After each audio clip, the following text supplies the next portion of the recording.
Nicolas Cage is probably one of our generation's definitive actors.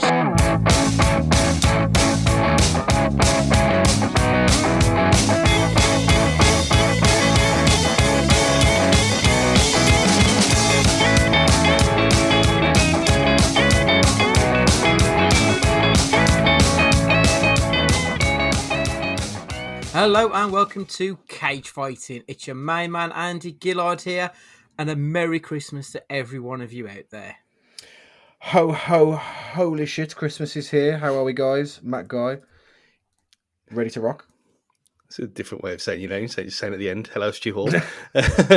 Merry Christmas everyone, it's brilliant. It would be brilliant, but we have had to watch Last Christmas. We haven't had to watch it. You suggested this. Out of all the Christmas films we could possibly do, your secret love of this has it's bubbled to the top. I remembered it being a bit more fun than it was. Not particularly good, but a bit more fun. But anyway, that's the discussion we'll come to a little bit later in the podcast. Gentlemen, we're nearly at Christmas. Have we got all of our shopping done? Matt, is there anything left you've got to get? Sam gave me the invoice, which covers everybody else that has been paid and receipted, if that's a word. And today I descended upon the hell that is into Merry Hill Shopping Centre and did all of the shopping in one day. It's the best thing to do. Just get all the paying done in one go. It was bad, to be fair, but with the coronavirus stuff that's going on, I think it wasn't as busy as it could have been. And so I kind of just breezed through in and out like Solid Snake. The SAS of shopping it was. Good work. You got an invoice? Well, she tells me how much. She tells me how much I owe, basically. It sounds like an Andy spreadsheet of Christmas. Well, to be fair, I want to make sure I'm not being fleeced, so I did ask for. Let's have a rundown of what I am paying for here, please. How much on my mum? You must be mad. That kind of thing. Oh, that seems quite sensible, actually. I should have done that in October. Stu, you got any wrapping left to do? Oh, there's always wrapping to do. I don't do wrapping until the day before Christmas Eve itself, if I can help it. I mean, it's part of the fun. After we discussed last time about, a few weeks ago, after my disastrous Christmas when I got so pissed that I lost half the day, ever since then I haven't gone out on Christmas Eve, so on the night time anyway, and it's been devoted to wrapping the last few things and then watching the last film of the year. And there's a few things sitting over there in the corner that's got to be done, but obviously not all of it, because you don't want to be sitting there all night on Christmas Eve wrapping presents like a madman, but I always leave a few just for the festivities. It's sitting under the tree with the tree smell and everything. It's all proper then. I love how you're one to quite easily persuade to go out for a drink, but when it comes to Christmas Eve, you're like, no, I've got to be in bed early because Santa Claus is coming tomorrow. Exactly. The sanctity of it all. Incredible. When you got to be at home for an old man to unload his sack into you, then that's what you... Hi-yo. Well, to be fair, anyway, I have gone out in the afternoon the last few times. I've gone out for a few afternoon bevies. But yeah, it's a clear head on Christmas Day and then start on the cans at 10. It's a nice routine to have. In the absence of no Christmas dues at work, I'm 100% getting KO'd on Christmas Eve. So I am at work on Christmas Day.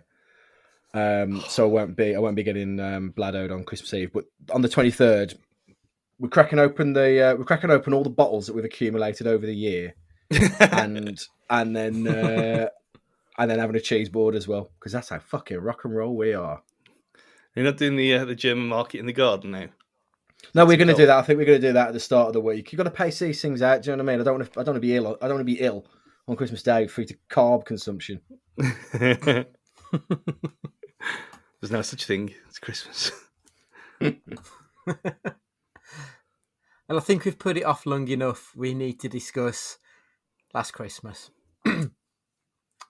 So Last Christmas begins in 1999 in a church in Yugoslavia. A young girl is leading a choir singing Heal the Pain by George Michael. I didn't think Yugoslavia even existed in 1999. I thought that had gone by the wayside by then. Yeah, I thought was it yeah. 1990? I thought he missed. Yeah, maybe it was. all this Maybe I research- wasn't paying attention. This research again already. I don't know, brother. Because you always used to say that thing, that former Yugoslavia Republic of Macedonia. I can't even say it when you think about it, and all that kind Yeah. of thing. So in Eurovision, so yeah, who knows? Who cares? It was. It's not an integral part of the story what year it is, really. The year isn't, but the setting sort of is. But we'll come to that. Her family are looking on. We see Emma Thompson. She cannot help but have a smile on her face. Oh, she's a national treasure, Emma Thompson. I fucking love her.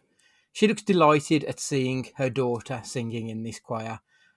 The young girl sat next to her, who is presumably her other daughter, looks like a bit of a shitbag. She doesn't look quite as interested in being at the church that day. So, my first question to you two. Whenever I see Emma Thompson in a film, I immediately think this is actually going to be okay because she's in it. Do either of you two have an actor or actress who their name on a script makes you think, okay, I'll at least give it a chance? Is there anyone who has that ability? That's a good question. Very good question. Anthony Hopkins used to be. Who did the last Transformers film. But to be fair, he was good in that, as I said before. But it used to be Anthony Hopkins all the time. And I suppose Tom Hanks, because he's never bad, is he? He's just always Tom Hanks. I mean, you'd argue the same with De Niro up until about 5, 6, 7 years ago, when, I think he hit gold with the Fockers films, because he had no right to be as good in them as he was. But then he got into some really dredge, like almost into like Nic Cage needing money territory, like films like the Intern and like Leaving Las Vegas and stuff like that. And was it Las Vegas, whatever it's called? Yes, yeah. Yeah, like The De Niro shocker that used to be that for me for obvious reasons. But there are actors that give like a legitimacy, isn't there, to any kind of film that gives it just a bit of a bump, just by their name being on the marquee, I suppose. I guess, maybe like Robert Downey Jr. maybe, but what was that film that he was in with? Is it Due Date? I quite enjoyed that. Yeah, with Zach Galifianakis. That's the one. Yeah. Again, would I probably have seen that if it didn't have Robert Downey Jr. in it? Probably not. So yeah, there's definitely actors out there that do that. Like Pacino was another one, probably up until The Devil's Advocate. Mm-hmm. That was sort of like the beginning of the end of good Pacino for me. When was Donnie Brasco? 94. That's going back. That's going to be, what, 2002? I think. It's early. Because He just turned into a parody of himself I'm at that point, I thought. Is Pacino in the in this Las Vegas as well? No, I don't think he's the. He might be. I know exactly what you mean, though. 97 was Donnie Brasco. Yeah, I thought. Jeez. I said 94. I was doubting myself then. I thought it was when I was in secondary school, because it was one of them where we sneakily got hold of a video a year later. I think like Pacino's legacy has been very much helped by The Irishman, his performance in The Irishman, which was just absolutely stellar. You can't go wrong once Scorsese gets his hands on a credible actor like that. He knows how to get the best out of these guys. I feel like I'm trying to put off talking about Last Christmas. It cuts to Christmas Day 2017, and here she is. Daenerys of the House Targaryen, the first of her name, the Unburnt, Queen of the Andals, the Rhoynar, and the First Men, Queen of Meereen, Khaleesi of the Great Grass Sea, Protector of the Realm, Lady Regent of the Seven Kingdoms, Breaker of Chains, and Mother of Dragons. I've been practicing that all week. Very well done. With really bad roots.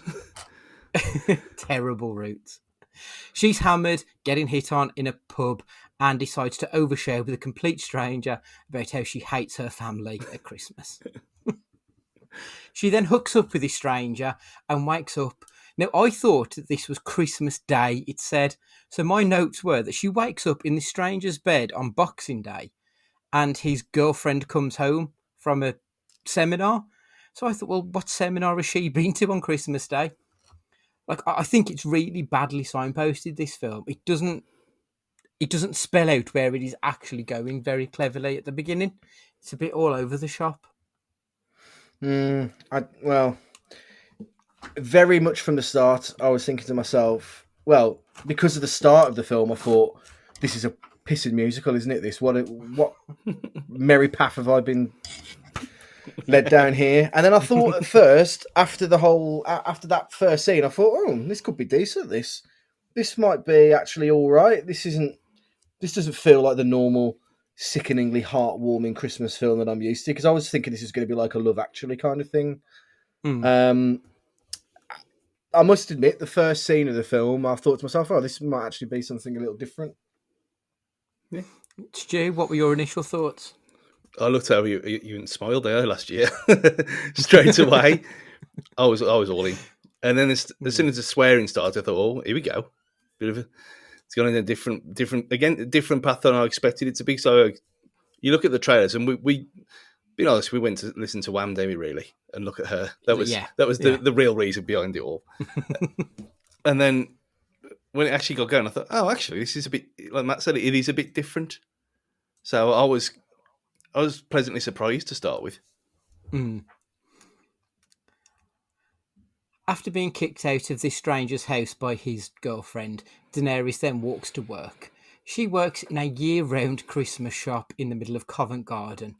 She's greeted by Santa, her boss, who questions why she's early to work, because she's never early. When Daenerys turned up for work, she had to open up the shop. If she's never early for work, why has she got keys to open up the shop, knowing that full well she won't be there? Bad storytelling. Or it's Bad management. We've got people like that who everyone's got a set of keys. Whoever gets there first, and obviously not naming names, but there's 3 or 4 people on the morning who can all open the pub up. There's some people who don't bother turning up on time. So this is not out of the ordinary for me at all. Okay, right. So we're 7 minutes into the film then. You've both said that you think that it's quite a strong start. And personally, I would say I pretty much agree with you. I think the gag about her having a shower and the stranger's girlfriend rocking up, I thought that was quite a good start. And then it sort of drifts a little bit here when we've got the character of Santa, who is her boss, sort of playing on an almost East Asian stereotype. I don't know why, it just felt a little bit out of place for me, because it didn't seem like it was going to be that type of film. Because in the accents, because she doesn't actually speak like that. Yeah. Yeah. I couldn't square that circle. It was a bit weird. There's no real payoff for it, is there? There's no reason she can just speak in a normal voice. I think it's the whole East meets West arc that she has with the strange, is he Scandinavian or German guy? German. A little later on. I think it's just to kind of highlight that, really. I don't think it really added anything. Or just that we can get away with somebody called Santa that isn't she'd have to have been called Sandra or something like that otherwise, maybe, I don't know. Oh, that would have been amazing. I mean, let's be honest, I'd love to go to that shop. I'm surprised you don't work in a shop like that, to be honest, Stu. There is one in Helensburgh, just outside Glasgow. That's an all year round Christmas shop. I mean, of all the weird places to be, it's. I mean, we were there in October, and there was stuff in there. I thought, oh, this is heavenly. See, I'm like that, but I think it might be Bourneville in Birmingham is like the mecca of charity shops. It's considered like there's a high street of just charity shops, and that's like my idea of heaven. There's more monopolies and more autobiographies on wrestlers that you can shake a shitty stick at in these shows. They're all like 50p each. Love it. Brilliant. During her shift, Daenerys' sister turns up and drags her out of the shop to discuss something. At the time, Daenerys was with a customer, and her sister basically says, "Ignore this bitch and come with me. I need a word." Like, for crying out loud, we're in England. This shit would not fly. Mhm. That customer would lose their rag, and rightfully so. Daenerys' sister comes along to tell her to call her mother. Apparently, Daenerys has missed 5 doctor's appointments, and the mom is worried. That's all the information we're given at this point. The reveal is still to come. Well, I thought that Sam had seen this before, Hmm. and I said to her at the time, "Are you sure you haven't seen this?" And she dies, and she's dying, and she. But then I'm thinking of another film that I'm sure she's in, where she's the assistant to someone that's dying or something like that, and they end up falling in love. Another like Christmassy film, like not like the. Okay. Um, Emilia Clarke? Or yeah, I'm just... sure it is. I'm sure it is. But then it was at this point that I had my preconceptions on the film already. I knew straight away that the most excitement I'll get out of this film is by guessing the plot. So I assumed she was dying at this. I assumed she was dying at this point, and that was going to be the crux of it because it's last Christmas. Oh, it's my last Christmas. That's what I thought it was going to be. The film you might be thinking of, Me Before You, where she falls in love with a paraplegic. Yes, yes. I think she works for him. That's the one. I thought so. I think he dies at the end, if I remember correctly. Yeah, suck it, spoilers. I was going to edit that. Not doing that now. I haven't seen it. I've heard it's shit. So I think it's do with that what you will. I think it's one of those, Stu, like, like the payoff isn't in the fact that he dies. I think it's all about the journey, not the destination. One of those. Oh, that sounds sickening, doesn't it? Well, it's funny because on this part, actually, no, Andy, I'll let you say what you're going to say next, the next bit of the story, and I'll make my point because it was more relevant. Okay, so my next point is while she's cleaning the shop, Daenerys spies a man looking up. She steps outside to talk to him, and she gets shat on.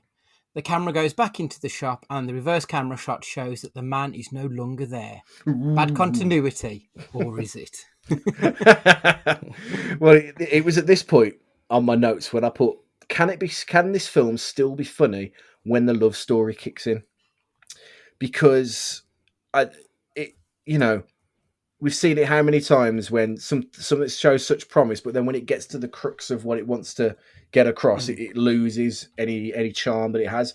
And I thought to myself, it's once they get all lovey dovey, it's going to lose its fun. This film, Yeah, because the comedy's in the fact that she's single and can't do anything right. Yeah, absolutely. Did you notice what the guy was wearing? He was wearing the blazer with a hoodie underneath.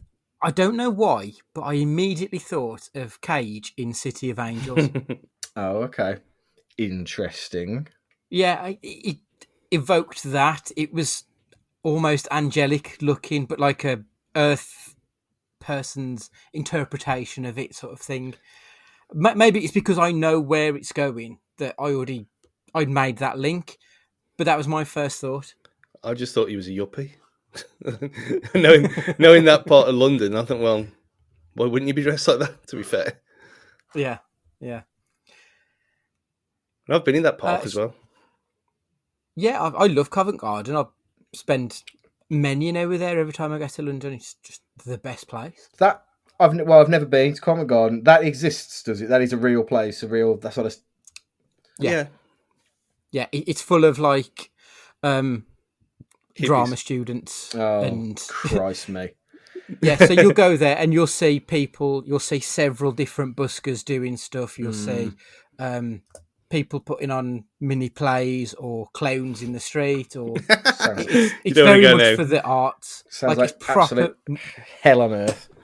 It's my kind of place. You know what though? That sounds very much like the Chelsea High Line in New York. I don't know if when you've been before, Andy, you've been on the Chelsea High Line. I know you were due to go, weren't you, before all this?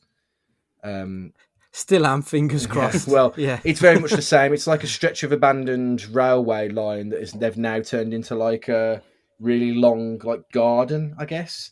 Yes, I've seen the pictures. Yeah, it's really nice, and it's in like, it's not like Chelsea isn't, I'd say, a gay district, but it's LGBTQ plus friendly. very much so. So there's a lot of like art and color and everything that's going on, and stuff like that. Anyway, no, well, it must be amazing to have that in London. Then prime real estate, that is, for knocking down and making some flats out of, I reckon. Daenerys then goes to an audition and fails miserably. She quite literally then bumps back into the man she met before. His name is Tom. He persuades Daenerys to go for a walk, but not before she gets changed. Tom offers to use his big coat to cover her up in an alleyway, but passing workmen see her and wolf whistle. It's like they saw right through Tom and saw the pretty half-naked lady. Wink, wink. Yeah. I don't think you'd mention your old pal Peter Serafinovich then as well, his little cameo. I really don't get Peter Serafinovich as a comedian. I don't know if it's because I'd seen him in Spaced, obviously, and he was fine in that as a small role. But then I remember he had that TV series on BBC Two. He had his own comedy show, and it was shit. I didn't laugh once at any of it. It was awful. But you've seen Look Around You, though, haven't you? Yes.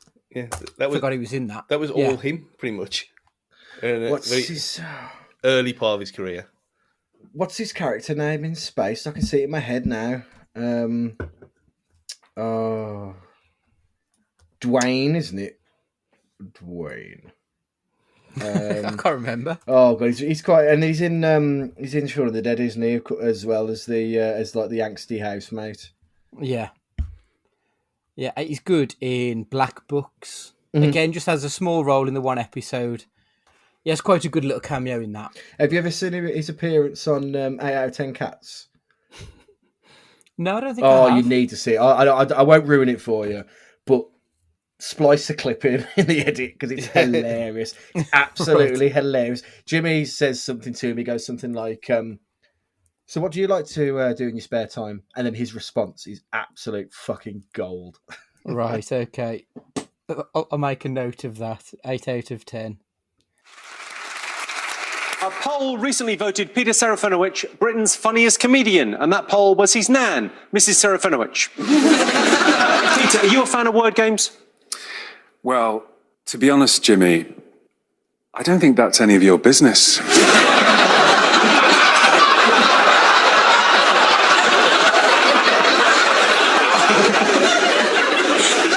Apologies, Peter. Sorry if I crossed the line there. I think he's okay when he's not the main focus. So the few things I've seen in where he's front and centre, I just don't find him a particularly interesting or funny person. But when he's very much on the periphery of the story, he does seem to knock it out of the park. For me, I just don't think he's a leading man, personally. And he isn't in this, to be fair to him, is he? No, he knows his place. He knows he pops up. He probably pops up in more things than you expect. But like you said, he's always good in them little roles. So at least he knows what he is. Yeah, that's very true, to be fair to him. Tom then takes Daenerys to his secret garden, where there are people watching. Single, sad, lonely people sat on their own, yet he knows all of their inner secrets. Sounds like the fans of cage fighting.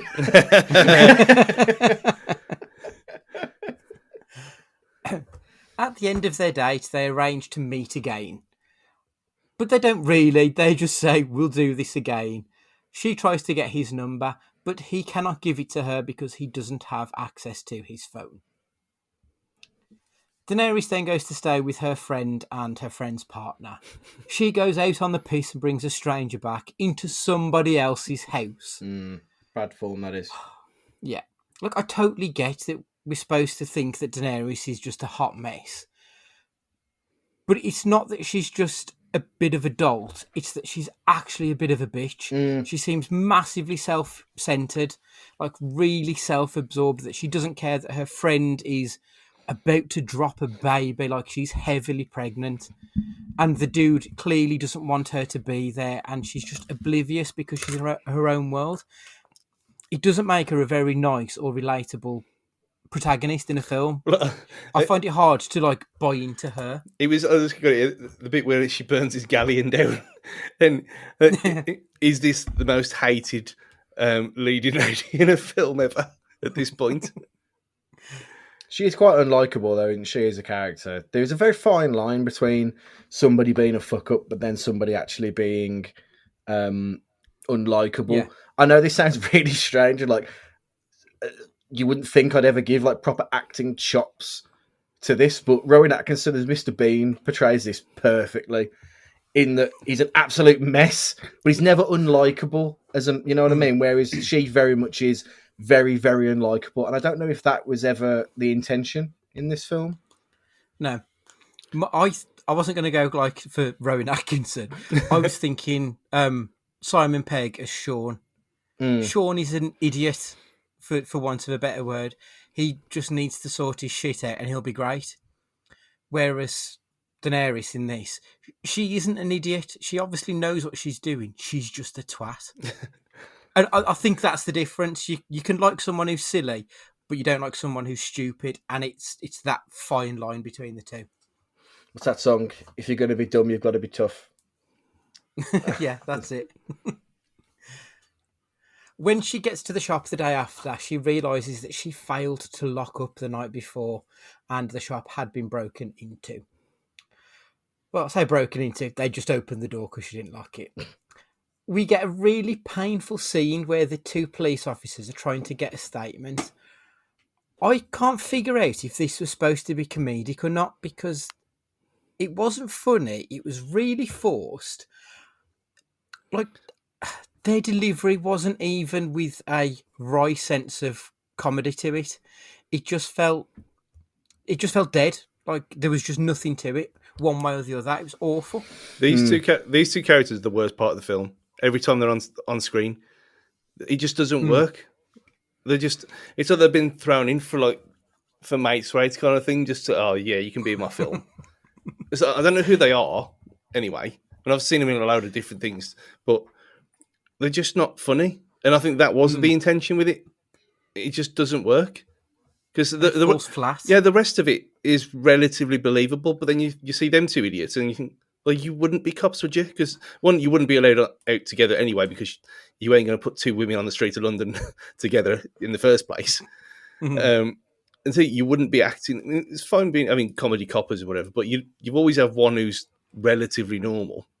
It just didn't work. It was just completely out of place. This is the only thing in the whole film that pissed me off this time. First time I didn't notice it so much, but this time watching it back and thinking, yeah, let's watch it properly, this really annoyed me. It very much felt like an American's take on a British sense of Yeah. And absolutely.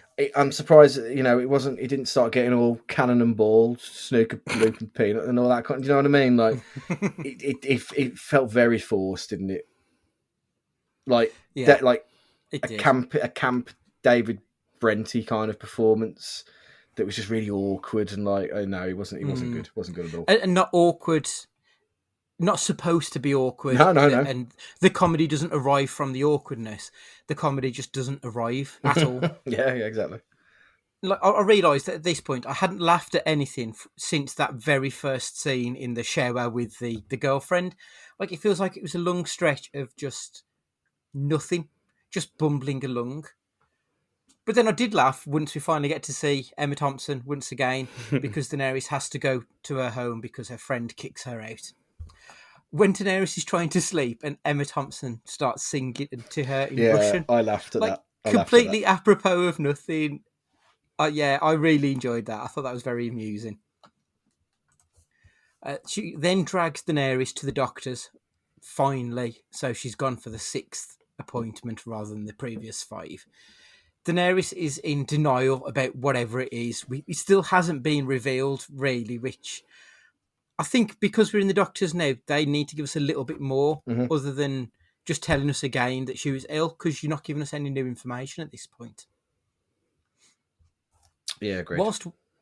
Whilst wallowing in her pity, magically Tom appears again as if from nowhere.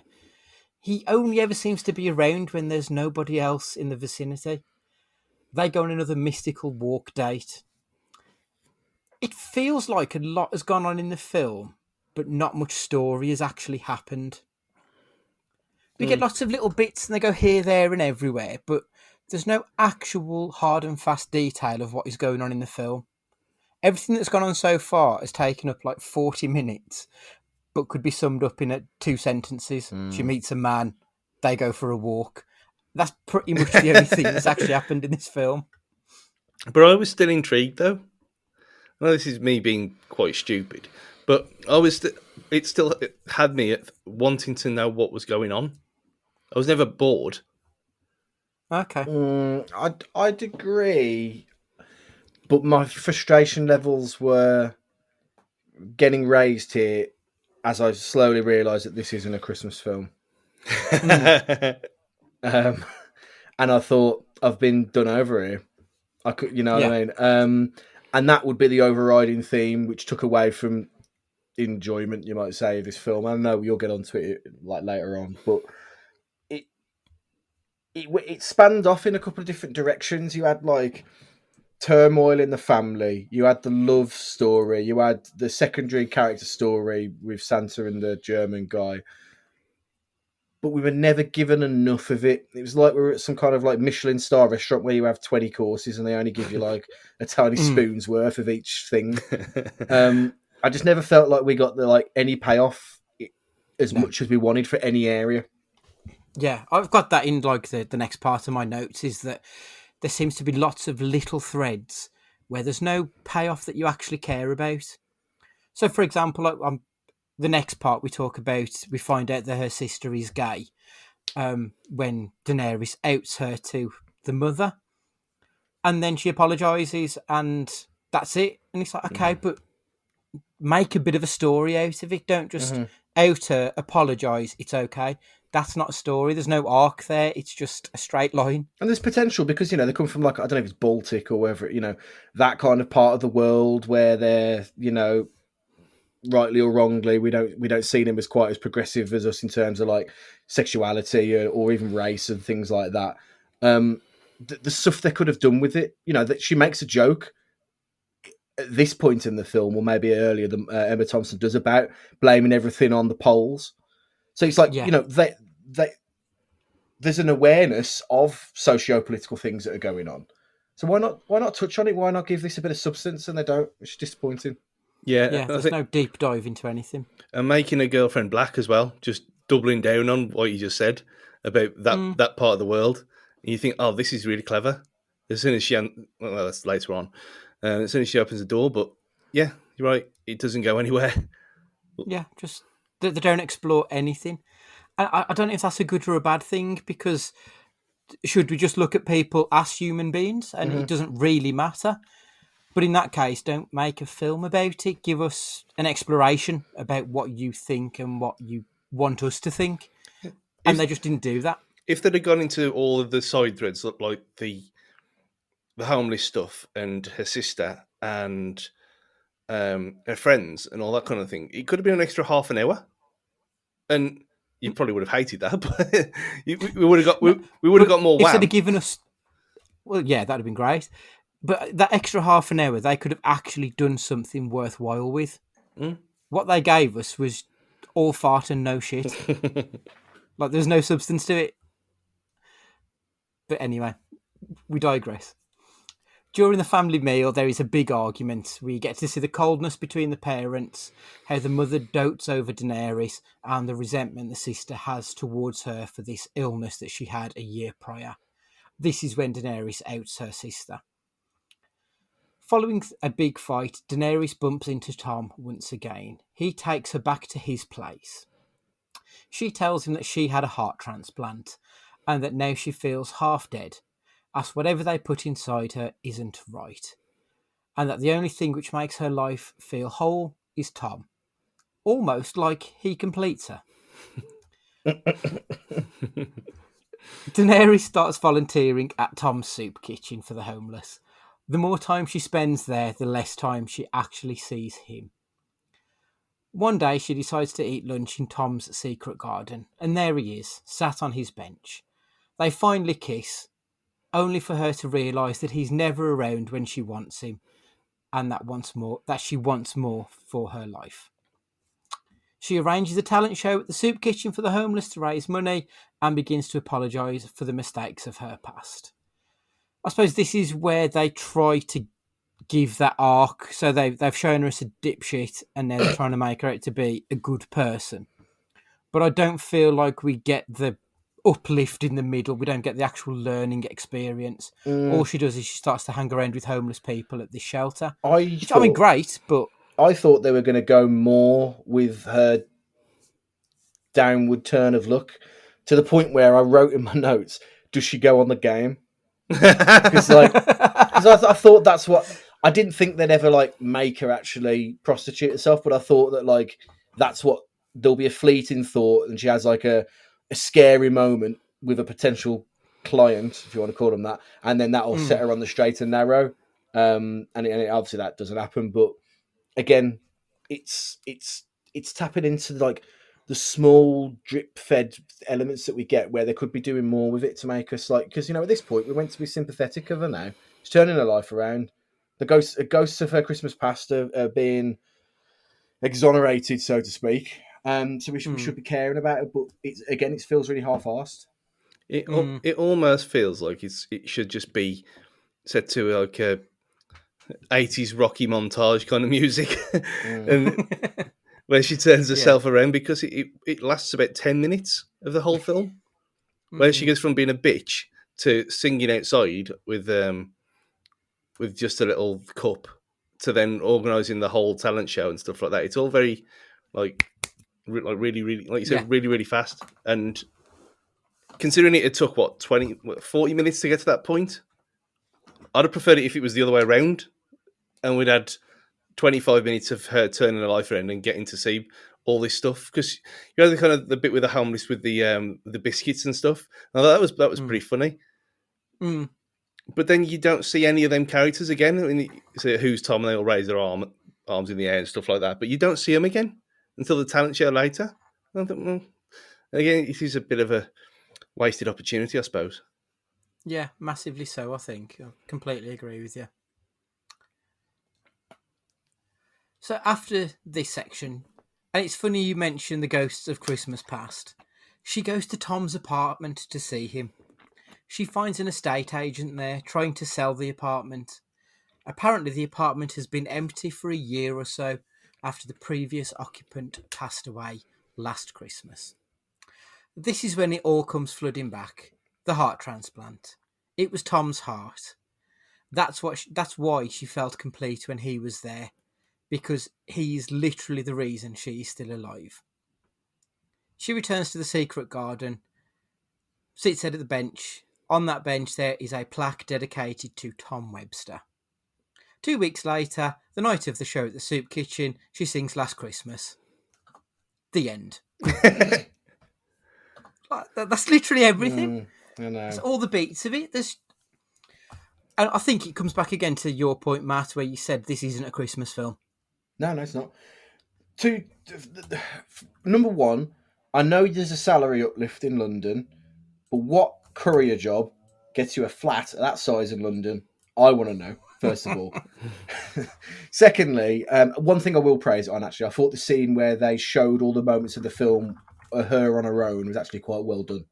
I thought that was done quite. I thought that was decent. But you're right. It's not a Christmas film, and I felt duped because of it. And I felt bad because I was like, right, Sam, it's time. I'm finally going to watch a Christmas film with you, because I've been putting it off. And I said I'm going balls in this year on Christmas, because we can't. You haven't had the Christmas that you like, and it really means a lot to her. I'm going to go all in. I'm going to watch films with her. We're going to do the whole thing, and most importantly, I'm not going to moan. So I thought, right, fucking tip-top husband points here. Let's go watch a Christmas film. And I still haven't. So It felt like they had a script and it's been knocking around for a few years, and they just needed some hook to get it into cinema screens. And I thought, oh, fuck it, we can make it at Christmas and we'll use George Michael's Last Christmas as the way to get it in there. That seems to be how they've got it pushed through, because there is nothing intrinsically Christmas about this movie. You could set it in any country in the world at any time of year and still make virtually the same movie. Mm-hmm. Oh, 100%. And this is the whole argument about that we had on the Christmas question cast about what define a Christmas film. Why is people argue to the hilt that this is a Christmas film, but Die Hard isn't? Do you know what I mean? And it's very frustrating because take that element out, take the expectation out that this is a Christmas film. This is instantly a better film for me because there's certain elements of it I really enjoyed, but on the basis that it was meant to be a Christmas film, you gear your expectations up differently for a Christmas film, don't you? You want that wholesome, everything's all right in the end feel about it. And this was closer to Sixth Sense than it was a Christmas film. It was a film at Christmas, not a Christmas film. That's exactly right, Stu. It is. But the fact that it was at Christmas meant I absolutely loved it. And yeah, you could have set it around Valentine's Day and made it exactly the same, and it would have made the same amount of sense. Because it would still be cold, especially here in February. So you'd have still had the same thing about the homeless outside and all that stuff and the ice, and it still worked, being cold and depressed in London. But you wouldn't have had the lights and stuff. But you could have set it, like you said, you could have set it then. But I think the whole George Michael thing just makes it much better and more fun. Yeah. Oh, 100%. Because if you put it to, I don't know, the works of Mark Owen, it wouldn't, innocent child. It wouldn't be the same, would it? So, oh my, is he in the room? Have we got him on? I wonder what hair Mark Owen's got now. If he's still long, let's check. Because what was the other? He had another great song there, Mark Owen. It was 3 Minute Warning. That was the only one I remember. 3 Minute Warning.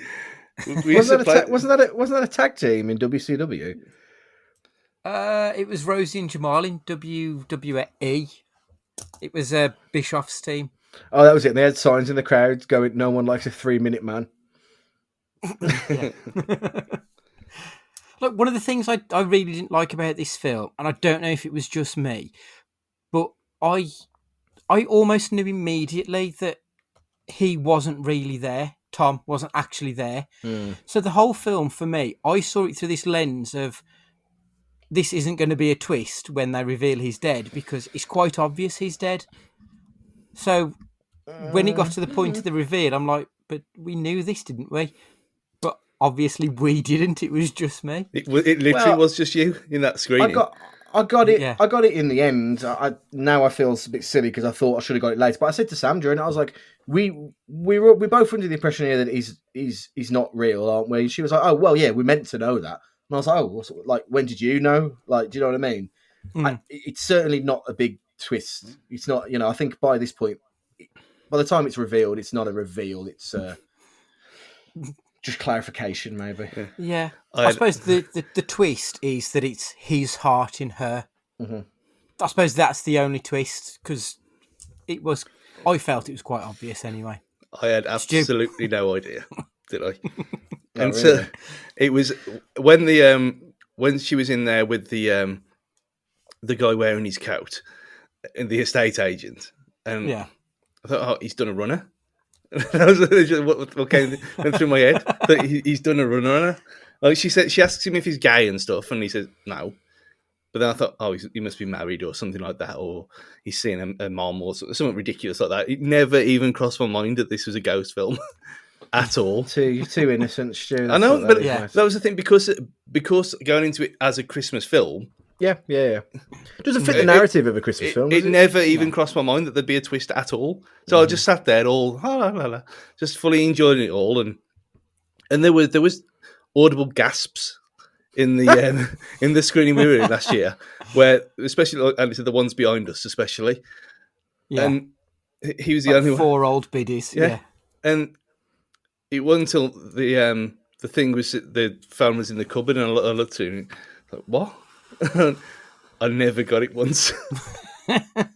Maybe it's because I remember a show back when I was young called, remember Pig Heart Boy?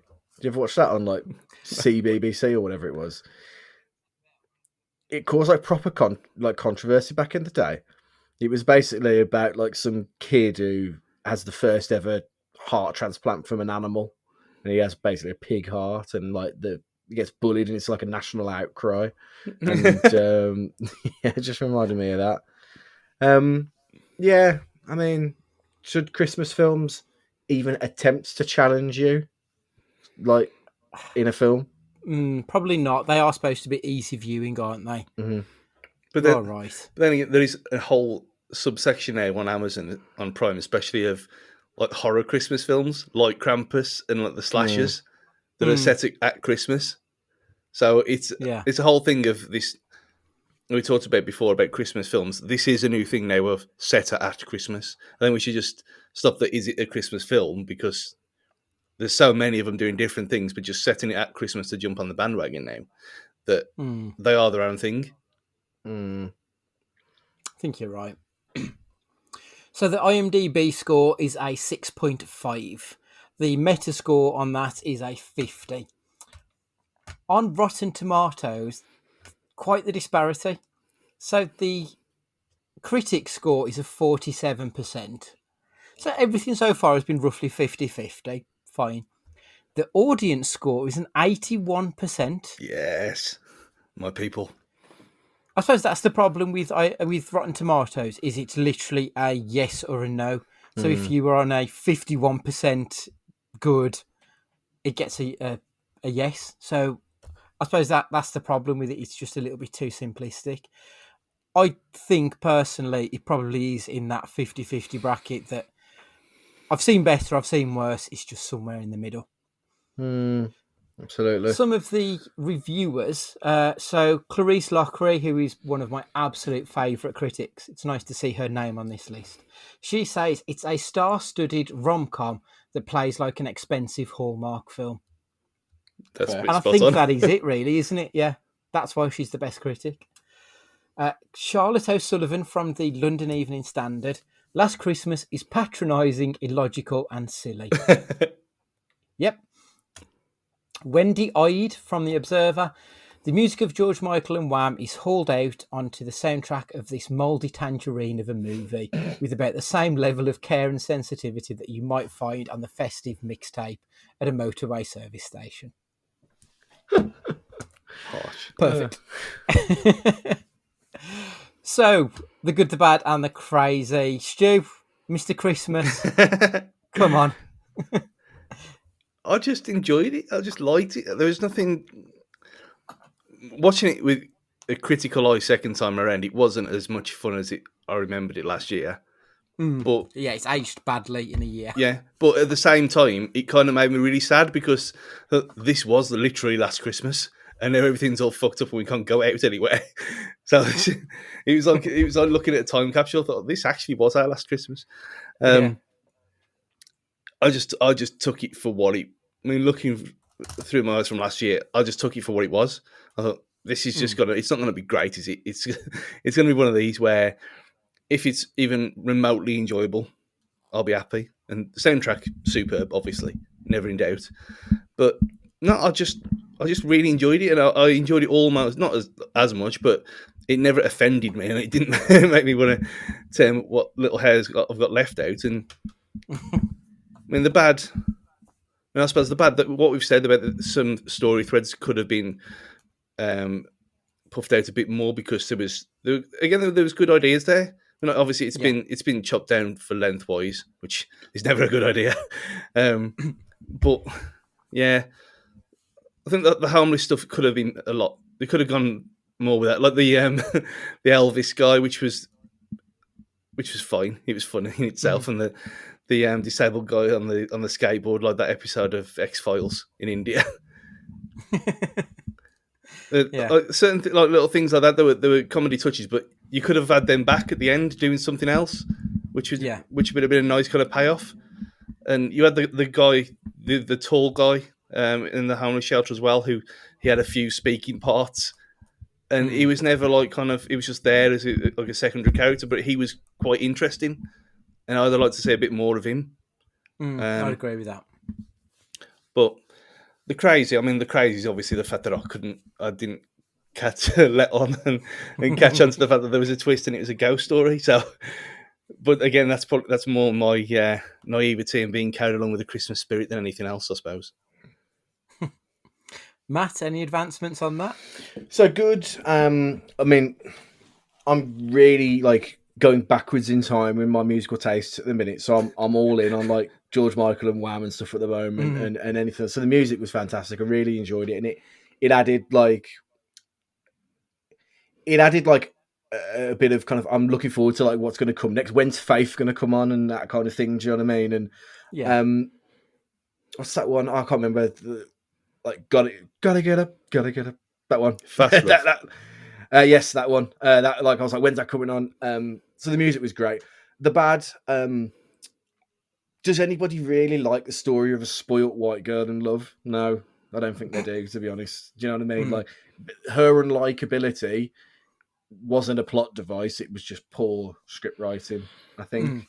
But I think they kind of signposted that in when he says it. I've seen all this before in the soup kitchen. Yeah. They poked fun at it almost, I guess. But I don't know. It's a love film at the end of the day. It's just a fucking load of shite. Do you know what I mean? It's not my thing. You want to see a love story? Watch Life is Beautiful. Don't watch this. The crazy is how a character with a cumulative 15 minutes screen time in Emma Thompson can absolutely steal the show. She's phenomenal. Yeah. She's excellent in it. Really, really good. Like, does so much with so little. And adds some of like the only genuine heartfelt bits and then turns it around into comedy really quickly. I think she was excellent in it. Really, really good. Yeah, absolutely. My good, I'm going to say exactly the same as what you two have said. The soundtrack was great. I thought Henry Golding as Tom, I thought he was quite believable as a leading man. Maybe not a leading man, but you could see him in that rom-com lead role, the Hugh Grant style of charming British dude, or I believe he's British. I don't think he was putting on an accent. I thought he was good. Yeah, he's very Jude Law vibes. Yeah, absolutely. I think, he was perfectly believable in that role. One of the few who really was. Bad. I expect better of Paul Feig. He made fucking Bridesmaid, for crying out loud. Like, he knows how to do good female-led comedy. And this sure as shit, ain't it? Other bad. I've gone the other side with Emma Thompson. Like, as I said before, she's a national treasure. On the Kermode and Mayo podcast, they always say that she's never made a bad film. And she's made a bad film here. She's not bad in it by any stretch. Like you said, she's the best thing in it. But she was the producer, and I think she was heavily involved in the scripting on this. Oh, okay. I didn't know that. I don't know why she's gone to bat for this movie. She deserves so much better than this absolute steaming pile. And the subplot surrounding the whole Brexit vote and multiculturalism, I fully get. Like, we're in London. It is a multicultural city. That is perfectly fine. I get that side of it. But it feels like they're trying to push a narrative that they never quite give you. They're like hinting at something, but for the life of me, I could not tell you what that point was. Yeah, that was really poor. I forgot all about that again. It was, you see the bit on the news, and then you see the bit on the bus with that twat, and yeah, that's it. That's the only part about it. It could have been again another thread to expand upon, and you could have gone down the whole troubles of being here as it's so Diet Coke, isn't it? When it needed to be full fat, it's the only way I could describe it. Like, it's so give with one hand, take with the other, and it's disappointing. It's just fucking Snake Eyes all over again. So many like good things that it could have been, and it just wasn't. Yeah, and the other thing I found quite crazy, like Daenerys at the very start, she's this singing prodigy kid. And then she's a wannabe West End star. But if you're a wannabe West End star, you need to do a hell of a lot more than what you were doing. Granted, you were ill a year ago. I get that. But she's late to an audition. If that is your passion, there's no way on earth you would be late to that audition. Especially when it's just a run from Covent Garden. Like, the character was all over the place, just Well, really, really piss poor written. Speaking about that, I can't believe we've skirted it, actually. The fact that they have no hint of an accent and they have speak perfect English to children. Do you know what I mean? Because Yeah. she's old enough to be not a young adult, but, she's old enough to be singing in a choir or whatever it is. So she's going to be speaking at this point in mother tongue, but then she has a perfect accent once they come over to the UK. Seems a bit strange. Yeah, but did you watch I'm a Celebrity Get Me Out of Here with Mo Farah? And his accent.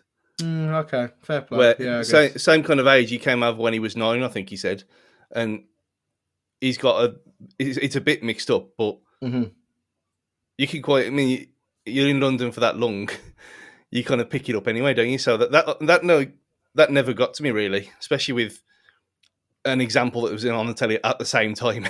Fair enough. Yeah. So, did you enjoy this film, Matt? Yes, no, maybe. No, on the basis that it just wasn't anywhere. It wasn't anything that I expected it to be. If you'd have asked me to watch this in July, and you'd have asked me to watch this film and it had a different title, I'd have said that I enjoyed it. But on the basis that it was if I'd have bought this instead of watching it on my brother's Now TV account, I'd have wrote to the Trade Subscription Act. Do you know what I mean? Yeah, absolutely. So, for that reason, no. Stu, did you? Yeah, I loved it. As a second viewing, did you still enjoy it? Yeah, I did. I mean, I still, as a second time watching it, I know the kind of person who'd like this film, so I wouldn't go and say I'm going to recommend it to everyone because I know some people would hate it. Yeah. But so I tried to get Lynn on to talk about it because she loves it as well. Okay. And her main reason was, no, because they're going to pick it apart. So, yeah, I liked it again. Not as much, obviously, because you kind of know what happens and that kind of spoils it, even though most people seem to realise that already. But yeah, I enjoyed it enough. Yeah, I remember when we saw it last year, I enjoyed it in that so bad it's good sort of way. But watching it back now, I just thought it was bad. I didn't think there was anything particularly redeeming about it. I thought Emilia Clarke was really poor in it. Like, she can't really sing. She can carry a tune, don't get me wrong, and I'm no one to criticise people who can sing. But for the character she was supposed to be, she needs to be a hell of a lot better if she wants to be a West End star. It didn't feel organic. She didn't feel like someone who was struggling to keep her life together. She just felt like someone who was an arsehole who didn't care. And that made it very difficult to root for her. And as she's the main character in it, you need to root for her. And the 180 in the character, it wasn't earned at all. And then, as you said, the Christmas element was just tacked on. They had a script, they needed something, they put Christmas in there to get it to the cinema. So, not really is mine. It doesn't work. I've had to amend our second question a little bit. Would this film be improved if Nic Cage was in it? If he was Tom. Well, it would be improved. Could you imagine if it was Nic Cage in City of Angels as Tom? That'd be brilliant. Or if it was Nic Cage from Face Off as the mother. Just like a coked out fucking fiend as the mom. I think that'd be hilarious. Or the best one would be Bad Lieutenant Cage playing Daenerys. I would cope with that because he shows us how a person can be a good human or try to be a good person, but be an absolute fucking mess. So yeah, Nic Cage in this film would improve it no ends. Stu, what do you think? Yeah, I mean, you could have put him in any role. You could have even put him as a cameo as the dad, and he'd be great. As the kind of don't care taxi driver who used to be a doctor. Again, just let's throw away line that was just that could have been explored somewhere else about the whole Brexit thing. So yeah, I mean, you can put Nic Cage in pretty much anything and it'd improve it really, but there was places in this film where he'd have been perfect. Yeah. Actually, I want them to do this film where every role is just played by Nic Cage. Matt, what do you think? Yeah, I think so. I think he would have excelled in the German love interest role because he could have been really deadpan. He could have like really hammed it up, and he'd have been really funny in it as well. Yeah. And he'd have had fun with it. There'd have been elements of his Big Daddy Cage in the way like he spoke, but with a tacked on German accent. I think it would have been really interesting to see. I mean, would his German accent be better than his Italian accent? I hope not. I hope it's equally as terrible. Oh, God, what does he say? What's the thing? Is it? Oh, I guess "fuck off" like a Cockney. So maybe he needed to do. If he was going to play a Cockney, maybe he needed to do his Italian accent. It would work at that point. So anyway, that's Last Christmas. Oh, I really wish I hadn't picked it. I wish we'd have gone for something else. But we'll do that next year. We'll find something better, maybe, or something worse. Who knows? Make sure you're following us on the Twitter at CageFightingPod. Drop your emails to us at cagefightingpod@gmail.com. If you could leave us a little Christmas present of a 5-star review, that would be wonderful. Thank you. Stu, would you like to say Merry Christmas? I'd say Merry Christmas any time of year. But yeah, it's been... So this is the last one before Christmas, ain't so we'll say Merry Christmas to everyone. And yeah, thanks for just like sticking by this kind of madness and listening to this every week. It is kind of...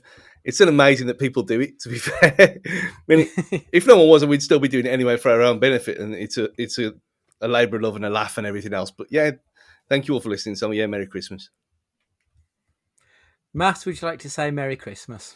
Merry Christmas, everybody. Look after yourselves and your families and say goodbye to the end of a pretty odd year. But no, again, echo Stu's statements. Thanks everyone for listening and getting in touch with us on Twitter and having a laugh with us. And anybody that like we don't know in our real lives, that's the most bizarre thing. That people that we don't know listen to us talk shit about Nic Cage and what we ask questions of. And we're really appreciative of it. So thank you and have a really good time over Christmas. Yeah, I'm going to reiterate what's just been said. It's been a rotten 2020. But thank you for just letting us be part of your week for an hour or so. Like, it genuinely means a lot that there are people out there listening. So, for the final time this year, it's goodbye from me. And remember, Merry Christmas, you filthy animals.